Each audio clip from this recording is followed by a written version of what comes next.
नमस्कार, IBIDS में आपका बहुत-बहुत स्वागत है। आज की इस वीडियो में हम लोग बात करेंगे सेकंड ईयर के कुछ ऐसे बुक्स के बारे में, जो हमारे पास सेकंड ईयर में काफ़ी हेल्पफुल रहा BMS के अंदर। देखिए, बुक्स जो होता है हमारे पास मेनली 2 तरह का होता है। एक जो हमारे एग्ज़ाम के टाइम में काफ़ी हेल्पफुल होता है, नोट्स के फॉर्म में रहता है उस टाइप में, और कुछ ऐसे बुक्स होती है जो साल भर आपके पढ़ने के काम आते हैं रेगुलर में, काफ़ी डीप उसमें दिया होता है बात, तो वो आपके लिए वैसे काम आता है। कुछ होता है कि सार के फॉर्म में होता है बिल्कुल, उनके अंदर से आप कह सकते हैं कि ज़्यादा आपको मेहनत नहीं करनी पड़ती, आसानी से आप पढ़ पाते हैं। तो वैसे आज हम लोग सबसे पहले बात करते हैं रसशास्त्र एवं भेषज कल्पना की। तो रसशास्त्र का जो हमारे पास बुक है वो 2 है। एक है आपके पास डॉक्टर चंद्रभूषण झा की बुक, और एक है हमारे पास डॉक्टर सिद्धिनंदन मिश्र की बुक। ये दोनों रसशास्त्र की जो बुक आपके पास है, दोनों बुक्स रेगुलर स्टडी के लिए काफ़ी अच्छा है। पर इन दोनों में बात करें तो जो ईज़ी लैंग्वेज है वो डॉक्टर चंद्रभूषण झा की जो बुक है, इसका लैंग्वेज काफ़ी ज़्यादा ईज़ी है और याद रखने में काफ़ी हेल्पफुल होता है। पर दोनों जो बुक है वो डीप स्टडी के लिए है, रेगुलर स्टडी के लिए है। एग्ज़ाम के पॉइंट ऑफ व्यू से हम बात करें तो ये जो बुक है डॉक्टर अंकित कुमार गुप्ता की बुक, ये रसशास्त्र विज्ञान जो आपको दिख रहा है, ये काफ़ी हेल्पफुल होता है क्योंकि इसमें बहुत सारी जो चीज़ें हैं टेबल के फॉर्म में, चार्ट के फॉर्म में ऐसे बना के दिया गया है, तो ये आपको याद रखने में और क्विक रिवीजन में काफ़ी हेल्पफुल होता है। तो इस तरह से ये 3 हमारे पास रसशास्त्र की बुक है। इसी के अंदर हम लोग बात करते हैं भेषज कल्पना की, तो डॉक्टर सिद्धिनंदन मिश्र का ही भेषज कल्पना आता है, आप वो चूज़ कर सकते हैं। उसी तरह से डॉक्टर अंकित कुमार गुप्ता की जो हमारे पास बुक होती है भेषज कल्पना की, वो भी आप चूज़ कर सकते हैं। ये शॉर्ट फॉर्म में रहता है, बिल्कुल वैसा ही जैसा मैंने रसशास्त्र के बारे में कहा, क्विक रिवीजन के लिए वैसा ही है। या फिर आप चाहें तो हमारे जो ये दोनों बुक्स हैं, इनके भी आप बुक्स को यूज़ कर सकते हैं। जैसे कि आपको मैंने बताया कि डॉक्टर सिद्धिनंदन मिश्र का ही भेषज कल्पना विज्ञान भी है, ये भी बुक काफ़ी हेल्पफुल रहा है। तो ये दोनों बुक मैंने जैसा कि बताया क्विक रिवीजन के लिए, ये दोनों रेगुलर स्टडी के लिए बढ़िया है।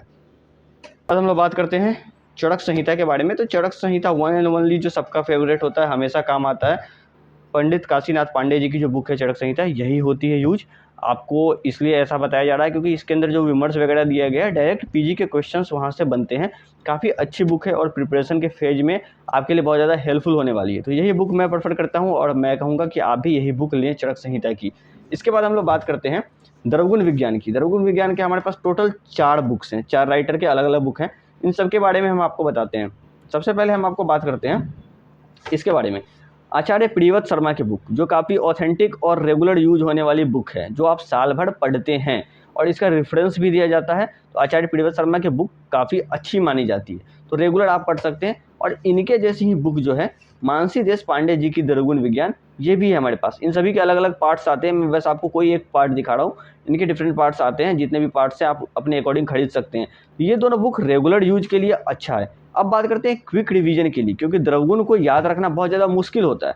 तो क्विक रिवीजन के लिए आप डॉक्टर रामानंद जी की जो ये बुक है, प्रोफेसर राकेश कुमार तिवारी जी की बुक, ये बुक जो है ग्रीन कलर की आपको दिख रहा है, द्रवगुण विज्ञान, ये बुक आपके लिए बढ़िया हो सकता है क्विक रिवीजन के लिए। ये आपको याद रखने में काफ़ी हेल्पफुल होता है, क्योंकि वन वर्ड जो होता है ना, उस तरह से ये डील करता है, द्रवगुण को टू दी पॉइंट बात करता है। दूसरा जो बुक है हमारे पास डॉक्टर दिनेश मुदगल जी की बुक, ये सचित्र द्रवगुण विज्ञान है। इसका खास बात क्या है, इसमें पूरी जो है आपको चित्र के साथ जो आप कह सकते हैं वो बता रखा है, तो याद रखने में काफ़ी हेल्पफुल होता है। बहुत सारे ड्राइंग्स के कारण आपको चीज़ों को याद रखने में भी बेनिफिट्स मिलता है, और इसमें भी चीज़ें टू दी पॉइंट्स ही बताई गई है। तो ये वाला द्रवगुण भी एग्जाम के टाइम पे बहुत ज़्यादा हेल्पफुल होता है। तो कुल मिला के बात वही हो गई कि ये दोनों बुक जो मैंने आपको बताई, ये क्विक रिवीजन के लिए है, और ये दोनों बुक जो है हमारे पास डीप स्टडी के लिए है। लॉन्ग आंसर्स में ये सारे बुक काम आते हैं, क्योंकि इनके अंदर कंटेंट काफ़ी ज़्यादा होता है, तो आप लॉन्ग आंसर क्वेश्चंस को आसानी से लिख सकते हैं इन बुक्स की मदद से, और क्विक रिवीजन कर सकते हैं इन दोनों बुक्स की मदद से।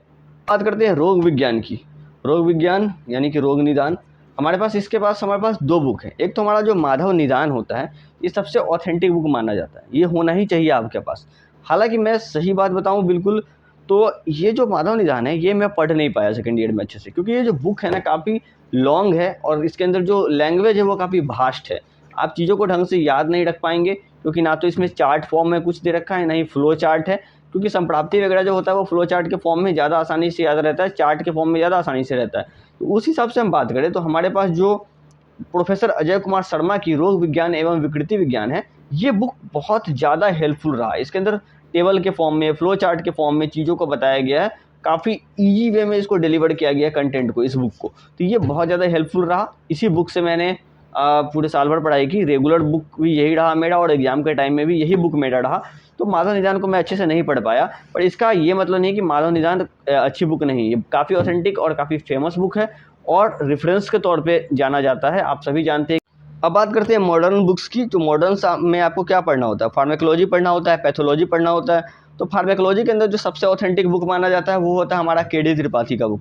बहुत ही फेमस बुक है, हर जगह ये बुक चलती है, ये आपके पास होनी चाहिए।